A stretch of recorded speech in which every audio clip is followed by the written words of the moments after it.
நான் காலேஜ் படிக்கிறேன் ஆனால் நான் வந்து ஃபாரின் போய் படிக்கணும்னு ஆசைப்படுறேன், இங்கே இருக்க யூனிவர்சிட்டிலாம் எனக்கு வேண்டாம் அப்படின்னு நீங்கள் நினச்சிங்கன்னா இதுக்கு ஒரு சீக்ரெட் இருக்குது. நான் சொல்கிறேன் எப்படி நம்ம ஃபாரின் போய் படிக்கிறதுன்னு கண்டுபிடிக்கிறதுக்கான சீக்ரெட் எதுன்னா, இப்போ பிரைமரி எஜுகேஷன் வந்து 4000 நான் சொன்னேன் இல்லையா. இப்போ இந்த 4ஆம் வீட்டோட அதிபதி மேஷ லக்னமா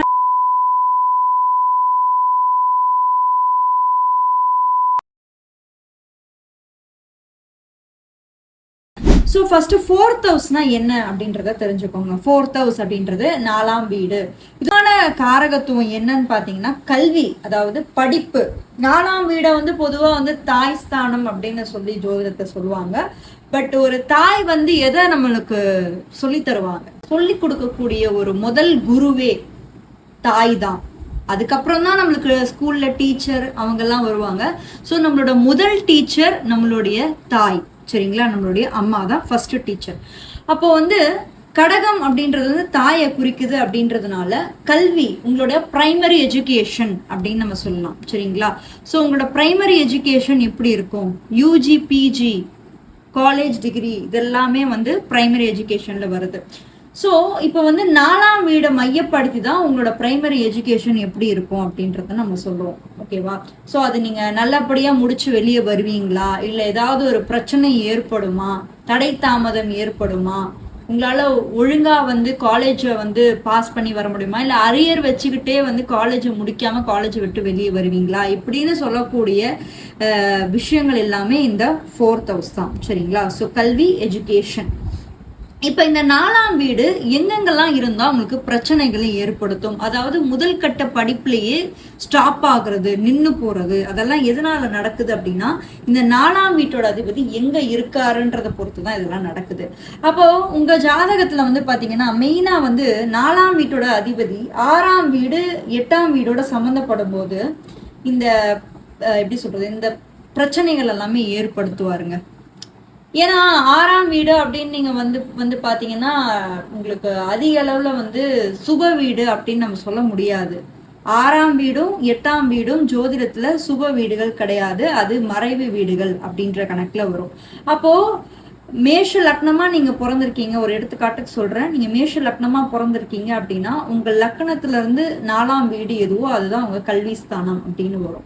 அப்போ உங்கள் 4ஆம் வீட்டோட அதிபதி 6ஆம் வீட்டில் மறையும் போது, அதாவது இங்கே இருக்காருன்னு வச்சுக்கோங்க சந்திரன், ஏன்னா இந்த கடகத்தோட ரூலர் யாரு அப்படின்னு நம்ம பார்த்தோம்னா சந்திரன், ஓகேவா? ஸோ அந்த சந்திரன் வந்து 6ஆம் வீட்டில் இருக்கும்போது தொடக்க கல்வியிலேயே உங்களால் வந்து சரியாக படிக்க முடியாமல் போகலாம், வாய்ப்பு இருக்குது, ஓகேவா? அதே மாதிரி இந்த 6ஆம் வீட்டோட அதிபதி சந்திரன் வந்து விருட்சகத்துல இங்க வந்து ஒரு நீச்சம் அடைகிறாரு, ஓகேவா? ஸோ அப்ப நீச்சம் அடைகிற ஒரு கிரகத்துக்கு வந்து சரியா பலன்களை வந்து அவரால் செய்ய முடியாம கூட போகும். இதுக்கு ஒரு கான்ட்ரடிக்ஷன் என்னன்னா, இந்த சந்திரனோட ஒருவேளை குருவோட பார்வை வந்து விழுது. இப்போ ஃபார் எக்ஸாம்பிள் வந்து குரு வந்து ரிஷபத்துல இருக்காருன்னு வச்சுக்கோங்க, இந்த இடத்துல இருந்து குருவோட பார்வையோ இல்ல புதன், படிப்புக்கே வந்து புதன் தான் முக்கியம் அப்படின்னு சொல்லுவாங்க. ஸோ புதன் வந்து பிரைமரி எஜுகேஷனுக்கு முக்கியம், அதாவது யூஜி அப்படின்னு சொல்லுவாங்க, பிஜி அப்படின்னா போஸ்ட் கிராஜுவேட்டுக்கு வந்து குருங்க, சரிங்களா? ஸோ போஸ்ட் கிராஜுவேட்டுக்கு வந்து குரு. பிரைமரி எஜுகேஷன் நீங்கள் பார்த்தீங்கன்னா அந்த இடத்துல வந்து பார்த்தோம்னா குரு தான், புதன் தான் ரொம்ப முக்கியமாக வந்து வரும். அப்போ உங்களோட ஜாதகத்தில் வந்து சந்திரன் வந்து 6லயோ 8லயோ மறையும் போது குருவோட சுப பார்வையோ இல்லை புதனோட பார்வையோ இல்லை குரு சந்திரன் சேர்ந்து அமர்ந்தாலும் ஓரளவுக்கு நீங்கள் வந்து படிப்பில் வந்து எவ்வளோதான் உங்களால் ஸ்ட்ரகிள் பண்ணி படிக்க முடியலன்னா கூட ஓரளவுக்கு முடிச்சுட்டு வரக்கூடிய ஒரு வாய்ப்பு வந்து ஏற்படுத்தும்.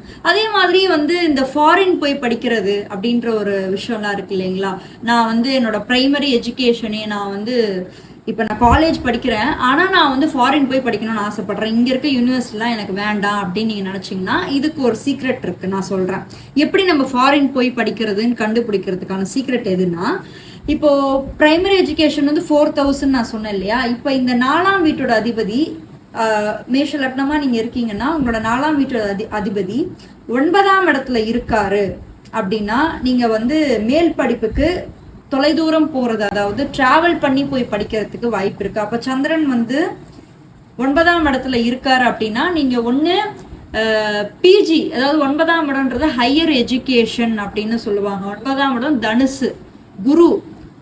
அப்போ ஏதோ மேல் படிப்புக்காக நீங்க வந்து எங்கேயோ டிராவல் பண்ணி போறீங்க, அது ஃபாரின் தான் போறீங்களா இல்லையா அப்படின்னு நம்ம கண்டுபிடிக்கணும். அப்படின்னா இந்த தனுசு வீட்டோட அதிபதி குரு இங்கேயே சந்திரனோட சேர்ந்து அமர்ந்திருக்காருன்னு வச்சுக்கோங்க. இந்த 2 காம்பினேஷன் இங்க நடக்குதுன்னா there is a huge chance நீங்க வந்து ஃபாரின் போய் படிக்கிறதுக்கு வாய்ப்பு இருக்கு. ஓகேங்களா? வெளிநாடு கல்வி அப்படின்ற ஒரு விஷயம் வந்து அமையும். இங்கே மட்டும் இல்லை, 9ஆம் இடம் மட்டும் இல்லை, 12வது இடத்துல கூட இந்த விஷயம் வந்து உங்களுக்கு அமையும். இந்த இடத்துல வந்து குரு, அகைன் குருவும் சந்திரனும் இதே வீட்டுல இருக்காரு அப்படின்னா, இந்த 4ஆம் வீட்டோட அதிபதி படிப்புக்குண்டான சந்திரன் 9லயோ 12லயோ போய் இருக்கும் போது, அப்போ கண்டிப்பா வந்து உங்களுக்கு வந்து ஃபாரின் ரிலேட்டடா போய் படிக்கிறதுக்கு, வெளிநாடு போய் படிக்கிறதுக்கும் அங்கே செட்டில்மெண்ட் ஆகிறதுக்குமே வாய்ப்பு இருக்குங்க. ஃபாரின் எஜுகேஷன் அண்ட் செட்டில்மெண்ட் எங்க நடக்கும் அப்படின்னா 12வது 12th ஹவுஸ்ல வந்து உங்களுக்கு வந்து செட்டில்மெண்ட் வாய்ப்பு இருக்கு. அதாவது படிச்சு முடிச்சுட்டு நீங்க அங்கேயே போய் செட்டில் ஆகிறதுக்கு வாய்ப்பு இருக்கு. இது எப்படி நடக்கும் அப்படின்னு பாத்தீங்கன்னா தசா புக்தி தான் காரணம். ஸோ இப்போ வந்து உங்களுக்கு வந்து அந்த டைம்ல வந்து பாத்தீங்கன்னா குரு தசையோ, குரு இந்த காலகட்டங்களில் வந்து ஒன்று இந்த 9 கூடிய தசைகளோ இல்லை புக்திகளோ நடக்கும்போது there is a chance நீங்க வந்து ஃபாரின் போய் செட்டில் ஆகி படிக்கிறதுக்கு வாய்ப்பு இருக்கு. பூர்வீக சொத்து, சொந்த வீடு அமையுமா? நான் இவ்வளோ நாள் வந்து வாடகை வீட்டில் கஷ்டப்பட்டுட்டு இருக்கேன், சொந்த வீட்டில் நான் வாழ்வேனா, எப்போ எனக்கு சொந்த வீடு கிடைக்கும், பூர்வீக சொத்தெல்லாம் எனக்கு எப்போ கிடைக்கும் அப்படின்னு நீங்க கேட்டீங்கன்னா, அகெயின் பூர்வீக சொத்துக்கும் இந்த 4ஆம் வீடு தான் ரொம்ப முக்கியம். இந்த 4ஆம் வீடை வைத்து தான் நம்ம வந்து டிசைட் பண்ணவே முடியும். ஸோ பூர்வீக சொத்து கிடைக்கணும்னா முதல்ல இந்த 4ஆம் வீட்டோட அதிபதி ஸ்ட்ராங்கா இருக்கணும். சரிங்களா? எந்த ஒரு அசுப கிரகத்தோட பார்வையோ சேர்க்கையோ இருக்கக்கூடாது. அதாவது பாவ கிரகங்கள், அசுப கிரகங்கள், நான் இங்க சொல்றது வந்து பாத்தீங்கன்னா சனி செவ்வாயை வச்சுக்கலாம். சரிங்களா? ஸோ சனி செவ்வாய் ராகு கேது எல்லாமே வந்து ஓரளவுக்கு வந்து உங்களுக்கு வாழ்க்கையில் வந்து பிரச்சனைகளை கொடுக்கக்கூடிய கிரகங்களா வந்து அமையும். ஏன்னா சனிக்கு வந்து சந்திரனும் சனியுமே வந்து ஆகாதவர்கள். ஜோதிட நூல்கள்ல கூறப்படுது என்ன அப்படின்னு நம்ம பார்த்தோம் அப்படின்னா, சந்திரன் சனி செவ்வாய் இவங்க கூட இருக்கிறது வந்து பிரச்சனைகளை தான் ஏற்படுத்தும். அப்ப சந்திரன் எங்க இருந்தா உங்களுக்கு சொத்து, பூர்வீக சொத்து, அதாவது தாய் வழி சொத்து, மெயினா வந்து தாய் வழி தந்தை வழி சொத்து கிடைக்குமா அப்படின்ற ஒரு விஷயம் வந்து வருது இல்லையா? அப்ப வந்து தந்தை வழி சொத்து உங்களுக்கு கிடைக்கணும் அப்படின்னா இந்த 4ஆம் இடத்துல குரு இருக்கணும். சரிங்களா? இந்த மேஷ லக்னமா நீங்க இருக்கீங்க, உங்களோட 9ஆம் அதிபதி குரு வந்து 4ஆம் இடத்துல அமரும் போது நிச்சயமா உங்களுக்கு வந்து தந்தை வழி கிடைக்கக்கூடிய சொத்துக்கள் வாய்ப்பு இருக்கு. தாய் வழி சொத்துக்கள் கிடைக்கணும் அப்படின்னா இந்த சந்திரன் வந்து 1, 5, 9 இது வந்து திரிகோண வீடுகள் அப்படின்னு சொல்லுவாங்க. அதாவது லக்ஷ்மி ஸ்தானம் அப்படின்னா. ஸோ இப்போ இந்த 4ஆம் அதிபதி வந்து இங்கே சந்திரன் அமர்ந்திருந்தாலோ வாய்ப்பு இருக்கு. அதுக்கப்புறம் வந்து இந்த 4ஆம் அதிபதி வந்து 9ஆம் வீட்டுல இங்க சந்திரன் நீங்க தனித்து அமர்ந்து இல்ல குருவோட அமர்ந்தாலுமே வாய்ப்பு இருக்கு.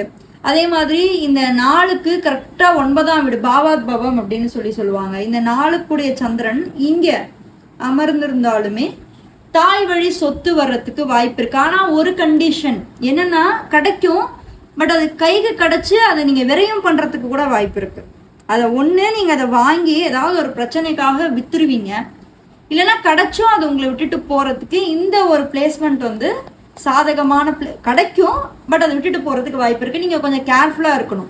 சந்திரன் அதாவது 4ஆம் அதிபதி வந்து 9ஆம் இடத்துல, அதாவது பாவாத் பவம் கான்செப்ட்ல வந்து சந்திரன் வந்து இருக்கிற வீடு 1, 2, 3, 4, 5, 6, 7, 8, 9 கரெக்டா இங்க வரும்.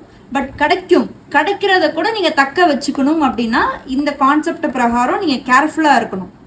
ஏன்னா இது லக்னத்துக்கு 12வது இடம் விரயமா வருது. அப்ப நீங்க அந்த சொத்தையே இருந்தா கூட இருக்கிறத விட்டுட்டு நீங்க வந்து தூர தேசத்துக்கோ இல்ல ஏதாவது ஒரு விஷயத்துக்காக நீங்க வந்து டிராவல் பண்ணி வேற இடத்துக்கு போவீங்க, இல்ல அதை வித்துட்டு நீங்க வந்து வெளிநாடோ இல்ல எங்கேயோ போய் செட்டில் ஆகிறதுக்கு வாய்ப்பு இருக்கு. ஸோ இந்த காம்பினேஷன்ல வந்து ரொம்ப கேர்ஃபுல்லான ஒரு காம்பினேஷன். இதை மட்டும் நீங்க கொஞ்சம் பார்த்துக்கோங்க. அண்ட் தென் தாயோட ஹெல்த் எப்படி இருக்கும்? ஏன்னா 4ஆம் வீடு நம்ம சொன்னோம் இல்லையா, house of luxury, comforts, education, primary education, foreign travel, இதுவுமே 4ஆம் இடம் குறிக்குது. அதே மாதிரி ஒரு தாயோட ஹெல்த், அவங்களோட ஆயுள், அவங்களுக்கு உடல்நிலை எப்படி இருக்கும், இதை பத்தி சொல்றதும் 4வது வீடு. அப்ப இந்த 4ஆம் வீட்டோட அதிபதி வந்து 6, 8 இடங்கள்ல மறையும் போது ஹெல்த் வந்து பாதிக்கிறதுக்கு வாய்ப்பு இருக்கு. ஓகேங்களா? அந்த டைம் வந்து அதுவும் எல்லாருக்குமே நடந்துருமா அப்படிலாம் இல்லை, அந்த மாதிரி மறைந்தாலும் 6ஆம் அதிபதியோட திசையோ 8ஆம் அதிபதியோட திசையோ நடக்குது அப்படின்னா ஸோ ஹெல்த்தில் வந்து நீங்கள் கொஞ்சம் கேர்ஃபுல்லாக அவங்கள பார்த்துக்கணும் அப்படின்றது தான் நான் வந்து மென்ஷன் பண்ணுவேன். ஸோ ஓவராலாக பார்த்தீங்க அப்படின்னா 4th ஹவுஸ் வந்து கிட்டத்தட்ட ஒரு மனிதனுடைய முக்கியமான சிறப்பம்சங்கள் எல்லாம் குறிக்கக்கூடிய ஒரு வீடாக வந்து அமையுது. அதில் முதல் முக்கியமான வீடு வந்து கல்வி, இன்னொன்று வந்து ஃபாரின் ட்ராவல், இருக்கிற இடத்த விட்டு இடம் மாற்றம் நடக்கிறதுக்கு மெயினாக பார்க்க வேண்டிய வீடு 4ஆம் வீடு. சொந்த வீடு வாங்குவோமா இல்லையா, பூர்வீக சொத்து கிடைக்குமா கிடைக்காதா அப்படின்னு சொல்லக்கூடிய மிக முக்கியமான வீடும் 4வது வீடு தான். தாயோட உடல்நிலை எப்படி இருக்கும் அப்படின்னு சொல்றதும் 4வது வீடு தான். ஸோ இந்த வீடியோ உங்களுக்கு பிடிச்சிருந்தது அப்படின்னா ஒரு லைக் பண்ணுங்க, கமெண்ட் பண்ணுங்க. அதே மாதிரி உங்களோட ஜாதகத்துல 4ஆம் வீட்டோட அதிபதி எங்க இருக்காருன்னு கண்டுபிடிங்க. அவர் கண்டுபிடிச்சு எங்க அமர்ந்திருக்காரு, என்ன மாதிரி அவர் பலன்களை செய்யறாரு அப்படின்றது இது ஒரு எக்ஸாம்பிளா நான் அவங்களுக்கு சொல்லியிருக்கேன். ஸோ இதை வச்சு அட்லீஸ்ட் நீங்க கொஞ்சம் கண்டுபிடிக்கலாம் அவங்களோட ஜாதகத்துல என்ன நடக்குது அப்படின்னு சொல்லிட்டு.